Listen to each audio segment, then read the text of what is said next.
Chapter 1. Funny Money.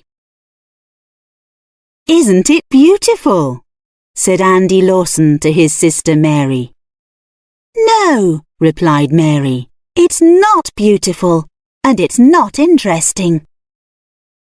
Andrew Lawson, always called Andy, looked at his sister.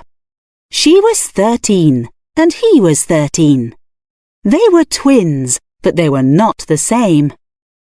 He was 170 centimeters tall, with short red hair and blue eyes. She was only 160 centimeters tall, with long dark hair and big brown eyes. They didn't look the same, and they didn't think the same. "Mary," said Andy, "look at it. It's over 1,000 years old. 500,000 people come here every year. They want to see this because it is very old and very famous." Andy and Mary were in the city of Dublin in Ireland. Actually, they were in Trinity College in Dublin, and in front of them was the Book of Kells. 680 pages of words and pictures and over 1,000 years old. "Well, I don't think it's beautiful," said Mary. "I'm going to the shop." And she walked away. The shop was in the next room. Mary looked round. There were books and CDs about the Book of Kells, and there were Trinity College T-shirts. Mary looked at the T-shirts. "I like these," she thought, "and they're not too expensive." She took down a red T-shirt and got out some money. Mary waited with the money in her hand. In front of her was a big man with a green Ireland football shirt. The shirt was much too small for him, and Mary saw his stomach. Yuck! The man bought a postcard. "I'm sorry," he said to the shop assistant. "I know the postcards are just 75 cents, but I've only got this." There was a €20 note in his hand. "That's okay," replied the shop assistant. Mary looked at the money in her hand. It was a €50 note and a kind of orange colour. In England, of course, the money was not the same. Pounds, not euros. The man walked away. Mary gave the T-shirt to the shop assistant. "14.95, please," said the shop assistant. Mary gave her the €50 note. The assistant put the T-shirt in a bag and gave it to Mary. Then she gave her €35.05. Mary looked at the notes. The €20 note was blue, the €10 note was red, and the €5 note was grey. She put the money in her bag. Then Andy came into the shop. "You know, it is beautiful and interesting," he said with a smile on his face, "but not for very long. Come on, I want an ice cream. We've got time. We're meeting Miss O'Brien at 5 o'clock, and it's only 3 now." Andy and Mary were in Dublin with students from their school in England.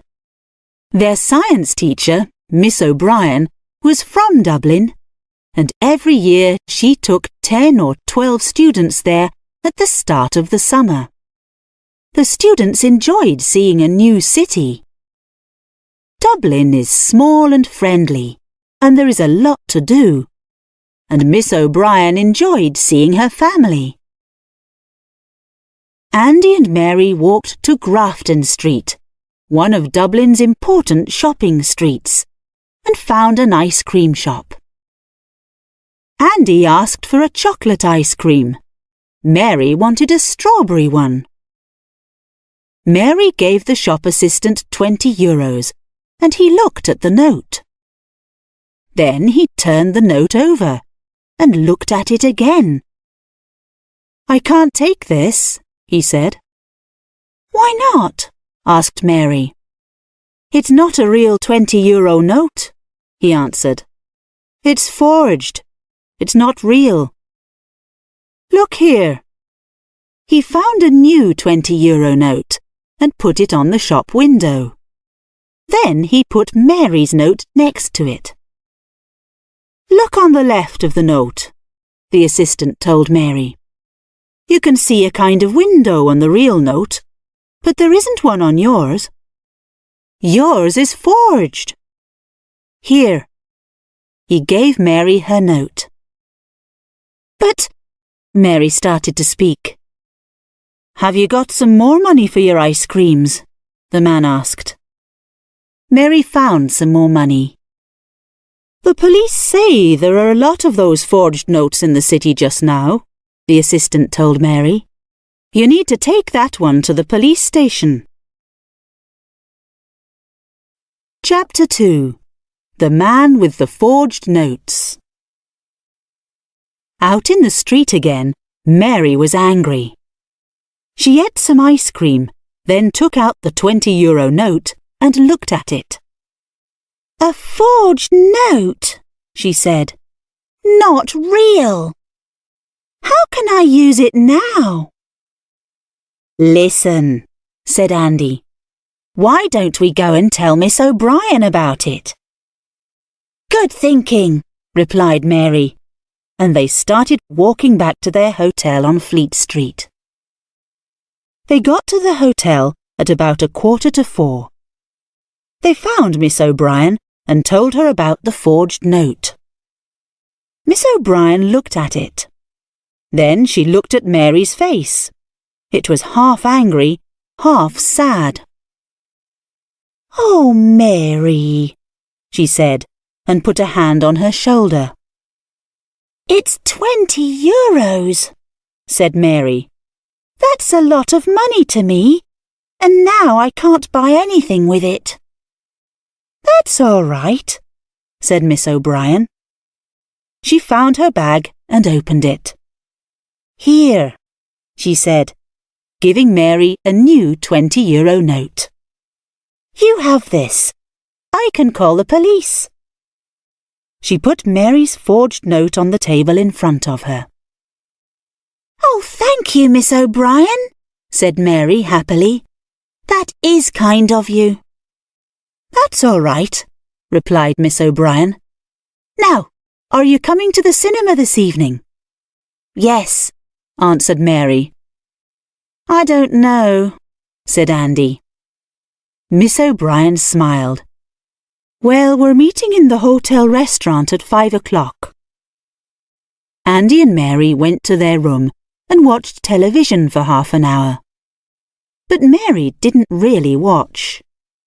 She thought about the forged note, and the Trinity College shop, and the man with the Green Ireland football shirt. "Yes!" shouted Mary. She turned off the television. "Hey!" said Andy. "I'm watching that." "Listen," Mary told him. "The man in the Trinity College shop—" "What about him?" asked Andy. "He gave the shop assistant a €20 note. The forged €20 note," answered Mary. "You don't know that," said Andy. "Yes, I do," replied Mary. "He said, 'This is all I've got,' or something like that." Andy said nothing. "And he's a fat man with a green shirt," said Mary. "And the shirt was too small. I saw his stomach." "Yuck," said Mary and Andy at the same time. They laughed. Then Andy said, "OK. The forged note came from a man in a green shirt. But how many people are there in Dublin? You're not going to find him." "You're right," replied Mary. She looked angry again. "There are lots of people, but I'd like to find him." Andy gave her a funny look and turned the television back on. At 5:15, Mary asked, "Are you coming to the cinema, Andy? Come on, the film's got some very good actors in it." "Oh, all right," said Andy, and turned off the television. "Anyway, who are these very good actors?" They went down to the hotel restaurant, and Mary told Andy a little about the film. Mary stopped near the restaurant. She put her hand on Andy's arm. "Stop," she said. "Look." At the front of the hotel was a fat man in a green shirt. "That's him," said Mary quietly. "Mr. Greenshirt." Mr. Greenshirt had a big box in his hands. He gave the box to the hotel receptionist and said something. The receptionist replied. Andy and Mary tried to listen to the conversation, but they were too far away. Then Mr. Greenshirt turned and left the hotel. "Come on," said Mary. "We're going after him." "We can't," replied Andy. "We're going to the cinema." "Not now," said Mary. She took him by the hand. "Come on." "Sometimes I don't understand my sister," thought Andy, but he ran out of the hotel with her. Chapter 3. Going after Mr. Greenshirt. Out on the street, they stopped and watched the man in the green shirt walking away. "Miss O'Brien's going to be angry," said Andy. "Not everyone's going to the film," replied Mary. "But she thinks you are," said Andy. "Forget about Miss O'Brien," said Mary. "This is important." Mary watched the man. He turned right. Andy and Mary ran after him and turned right too. "Don't get too near him," said Mary. "We don't want him to see us." For 10 minutes, they walked about 50 metres behind the man. First, there was Trinity College on their left. Then the National Gallery on their right. Next came Merrion Square. There were houses round the square, and trees and gardens in it. The man walked up to the front door of a house, opened the door, and went in. "OK," said Andy. "We can go back now. We've still got time to get to the cinema. The film actually starts at 5:30. "No," said Mary, and took him by the arm. "We're going to wait in the gardens." "Why?" asked Andy. "We can't see him." "But what's he doing there?" asked Mary. "I want to know." Andy was angry, but he didn't say anything. "I can't leave my sister here," he thought. They waited and they waited. After 30 minutes, Andy said, "Come on, Mary. He's not coming out again." "Just 5 more minutes," said Mary. "Please, Andy." Andy started to speak, but just then the front door opened and Mr. Greenshirt came out. He walked into the gardens. "Here he comes," said Mary. Then she saw the look on the man's face. "Oh no," she said. "He's coming over here, and he's angry." The man started to run. "Who are you?" he shouted. "I saw you behind me. Why are you watching me?" "Run!" said Mary, and she and Andy turned and started running. Mr. Greenshirt ran after them. "Stop!" he shouted, but they didn't. At the end of the gardens, Mary saw a man in a green and red jacket sitting on a big stone. She ran up to him. "Can you help?" she started to say. but then she stopped. Andy took her arm. "Come on," he said. "That's not a real person, stupid. That's a statue of the famous Irish writer, Oscar Wilde. There's a picture of it in the hotel." They started running again. Mr. Greenshirt was behind them, but he wasn't very fast. "Don't stop," said Andy. They ran out of the gardens and down the street. After 2 or 3 minutes, they stopped and looked back. Mr. Greenshirt wasn't there. Andy looked at Mary. She looked afraid. "It's all right," said Andy. He put his arm round her. "He's much too slow." Andy smiled at his sister. "Come on," he said. "We must go and tell Miss O'Brien." Chapter 4. A taxi to the police station. Miss O'Brien came back from the cinema at 7:30. Mary and Andy went to see her in her room. "Where were you, Mary?" asked Miss O'Brien. She looked a little angry. "Why didn't you come to the cinema with us?" "I'm very sorry, Miss O'Brien," said Mary, "but we've got something to tell you." "Well?" asked Miss O'Brien. She didn't smile. "Tell me." First, Mary told Miss O'Brien about Mr. Greenshirt in the Trinity College shop. Then she told her about the house in Merrion Square and about him running after them. Miss O'Brien listened to Mary. For a minute or two, she looked at her hands and thought.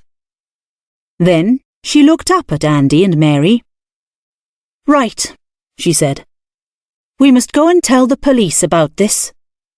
I'm going to call a taxi. You go and wait at the front of the hotel. I'm coming down in just a minute." "Thank you, Miss O'Brien," said Mary. Andy and Mary went down to the front of the hotel. They walked across the street and waited for the taxi. "Miss O'Brien is nice," said Mary. "She didn't actually get angry with us." "No, she didn't. But we're here for 2 more days," said Andy darkly. "There's still time." Andy and Mary stood and waited. Not many cars drove down Fleet Street. After 5 minutes, a taxi turned into the street. It stopped just in front of the teenagers. "This must be our taxi," said Mary. She walked over to it and opened the back door. "Is this for Miss O'Brien?" she asked the back of the driver's head. "That's right," said the driver. Mary got into the back. Andy went round the car, got in next to her, and closed the door. "Miss O'Brien is just coming," said Mary to the driver. She turned and started to say something to Andy, but then saw the look on his face. Andy's eyes were on the driver. Mary looked at the driver too. Then she saw it. Under the driver's brown jacket, a green shirt. "Out now," said Andy, and tried to open his door. Mary tried her door at the same time. The back doors didn't open, but the front door did, and a second man got into the car.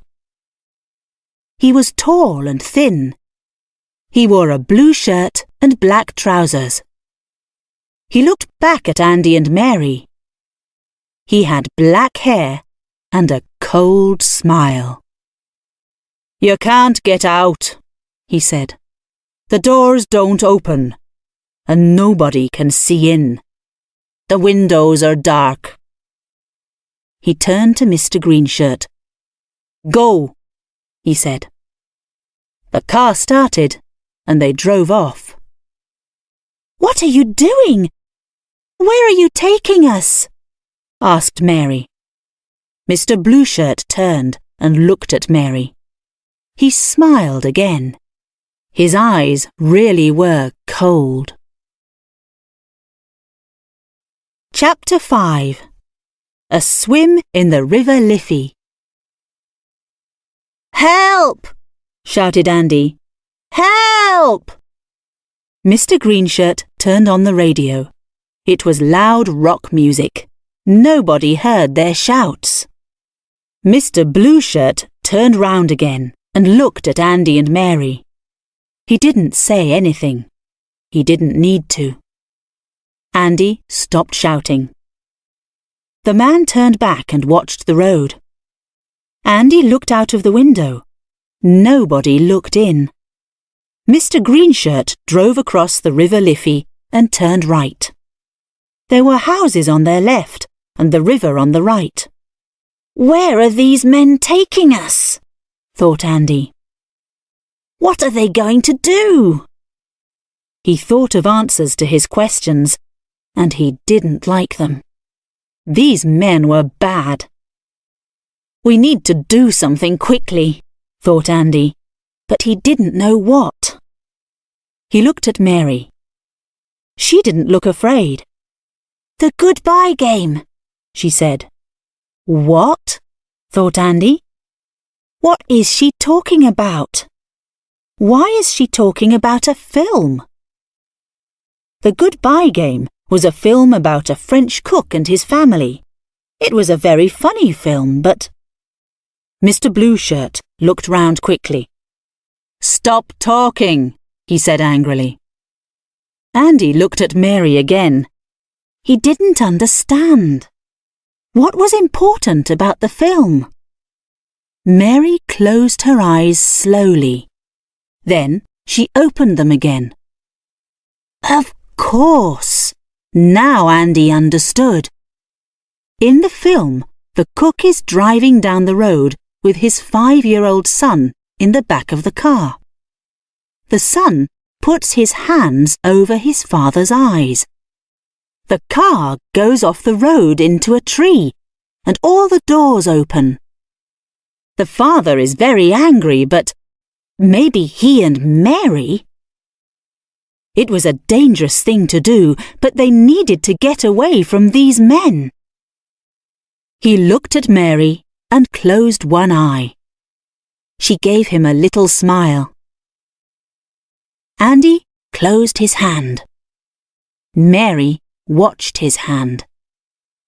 One finger came out, then a second, then a third. At the same time, Andy put his hands over Mr. Greenshirt's eyes, and Mary put hers over Mr. Blueshirt's. The two men shouted.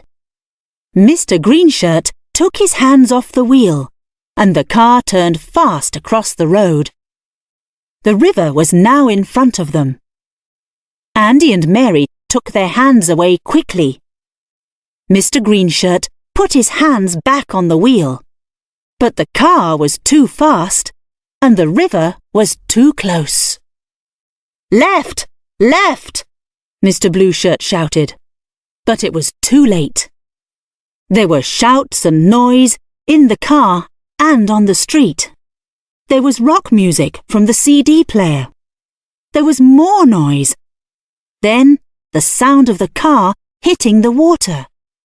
But the doors didn't open. Chapter 6. Talking to the Police. Quick! Open the window! Andy shouted.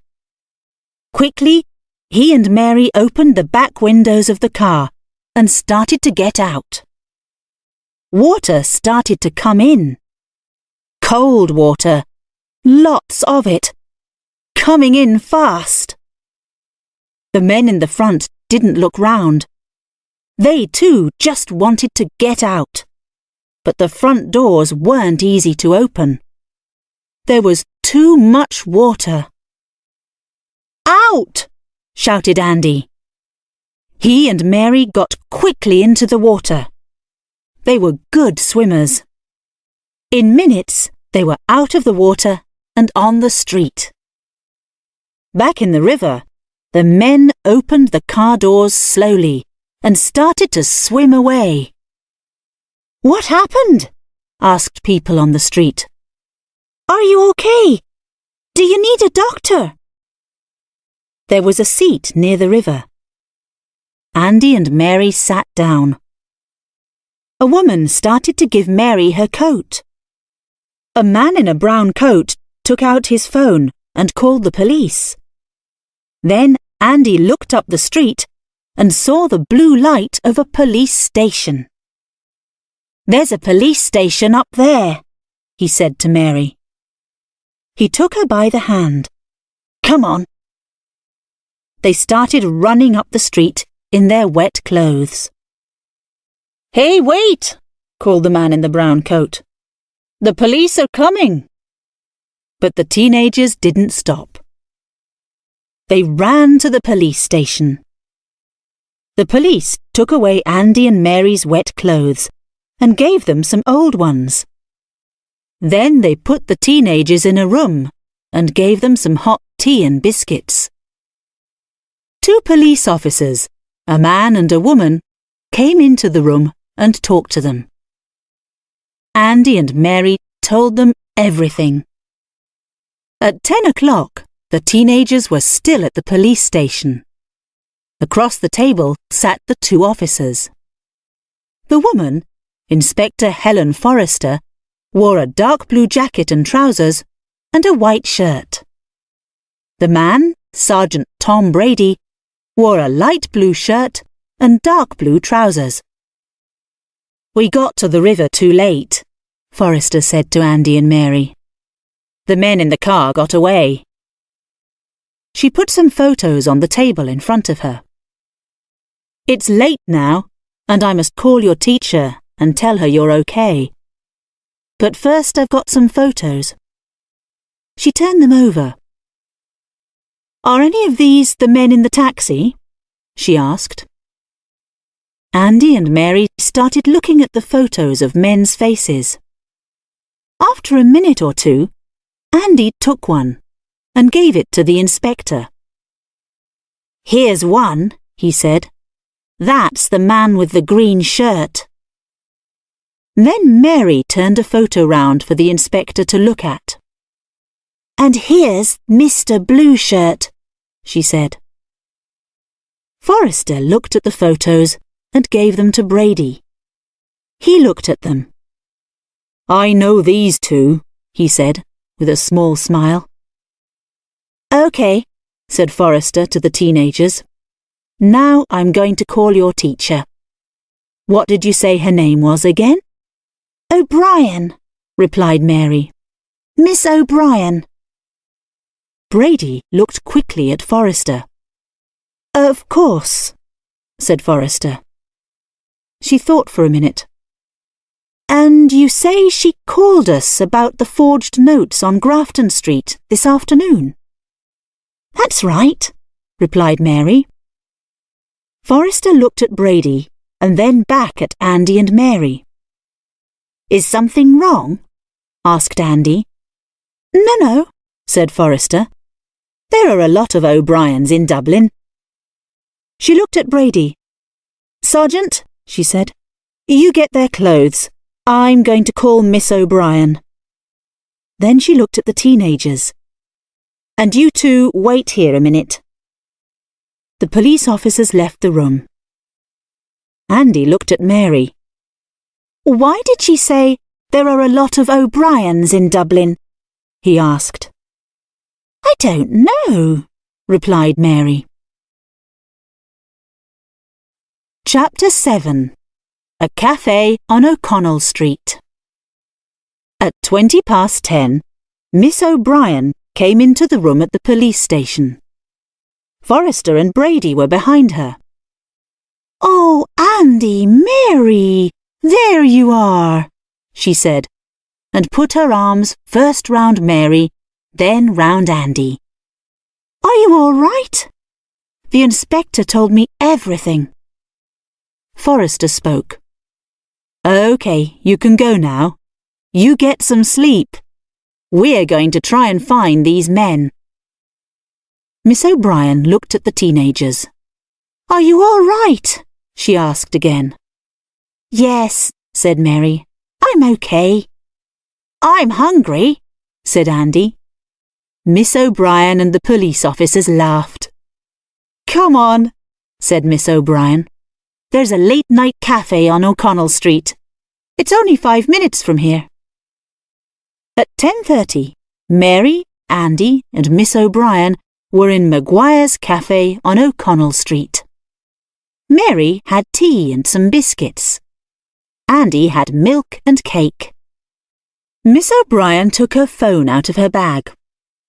"Well, I'm going to call my brother," she said. "No more taxis for us. Fergus can come and get us." Miss O'Brien went out of the cafe and made a short phone call. Then she came back in and sat down again. "Well then," Miss O'Brien looked at Andy. "Did you enjoy seeing the Book of Kells this afternoon, Andy?" "Yes, I did," said Andy, laughing. "But Mary didn't." "Andy," said Mary. "That's all right," said Miss O'Brien. "Not everyone finds it interesting." Andy and Mary finished their food and drinks. Then they all stood up and walked to the cafe door. Miss O'Brien opened it. "That's Fergus's car over there," she said. Andy and Mary walked out onto the street. 20 meters away to the right was a black car. A man in a baseball cap got out. He turned and opened the back door of the car. Someone came up behind them from the left. Then everything happened very fast. Police officers ran out from everywhere. The man by the car was Mr. Blueshirt. He turned and tried to run, but he was too slow. 2 police officers quickly stopped him. The man behind them was Mr. Greenshirt. 2 police officers took his arms. Andy looked round for Miss O'Brien, but she was fast. She saw the police and started running up O'Connell Street. Mr. Greenshirt saw this. "Run, Deirdre, run!" he shouted. Mary looked at Andy. "How does Mr. Greenshirt know Miss O'Brien?" she asked. Then she understood. Chapter 8. Back at the hotel. Mary shouted, "Quick!" and started running after Miss O'Brien. Andy was behind Mary. Police officers started running behind Andy and Mary. But the teenagers were fast. Mary got to Miss O'Brien first. She took her right arm. "Stop!" she shouted. "Stop!" Miss O'Brien tried to get away, but Andy took her left arm. And then the police were there. By then, it was too late. At 12 o'clock that night, Andy and Mary and Inspector Forrester were back at the hotel. "I phoned your parents and told them everything," she said. "I also spoke to the head of your school. A new teacher is getting to Dublin tomorrow morning. She's going to take you back to England." "Thank you," said Andy. "But I still don't understand. How did you know about Miss O'Brien?" "We didn't really," Forrester started to reply. "But your Mr. Greenshirt is Fergus O'Brien. And we thought, there are a lot of O'Briens in Dublin. But they're from the same family," finished Mary. "Yes," said Forrester. "Actually, Mr. Greenshirt is Fergus, Miss O'Brien's brother. And Mr. Blueshirt, he's Patrick Donnelly, a friend of theirs. Donnelly and O'Brien make forged notes. And Deirdre O'Brien, your teacher, helps them change forged notes for real money. You saw her brother at work. He buys something cheap with a forged note and gets real money back. How do you know she helps him? Asked Andy. Well, we know that she never called us about your forged €20 note. Also, her brother left a box here at the hotel for her this afternoon, said Forrester. You told us about that.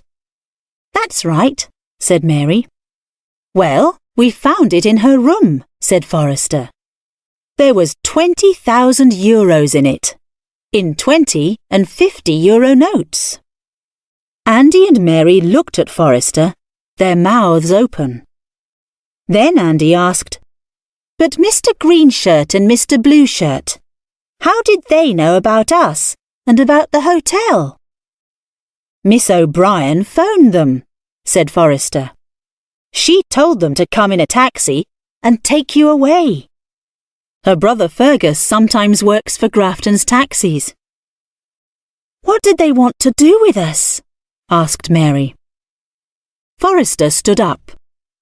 I think it's time for bed, she said. It's after 12 o'clock. Andy and Mary stood up too. Yes, said Mary. I'm tired. Me too, said Andy. Forrester looked at them. Your teacher's getting here at 11 o'clock tomorrow morning, said Forrester. What are you going to do before that? Why don't you go and see the Book of Kells? We saw that today, said Andy quickly, his eyes laughing at Mary. It was beautiful, wasn't it, Mary? Forrester saw the look on Andy's face. I see, she said. She smiled too. You didn't like it much then, Mary? No, she said. I didn't. And I lost €20 when I went there.